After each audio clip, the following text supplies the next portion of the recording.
Les cartes sont déjà posées, ce qui se joue maintenant n'est qu'une mise en scène. On voit ça ensemble. Trump n'aurait pas convoqué Zelensky et tous les dirigeants européens à la Maison-Blanche si les cartes n'avaient pas déjà été posées en coulisses. En réalité, tout s'est décidé en Alaska. Les Russes garderaient 20% du territoire de l'Ukraine avec les avantages territoriaux que ça implique. Les États-Unis, déjà liés à l'Ukraine pour exploiter ses minerais, pourraient enfin commencer l'extraction et récolter les gains tout en renforçant l'image de Trump en homme de paix.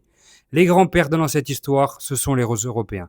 Cumulé, l'Europe a donné plus d'aide que les États-Unis et pourtant elle en sort affaiblie et n'est même pas invitée à la table des négociations.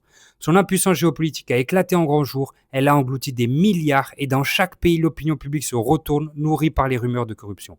Alors pourquoi l'Europe s'accroche-t-elle à prolonger la guerre plutôt qu'à chercher la paix? La corruption et la reconnaissance d'une défaite leur fait-elle si peur?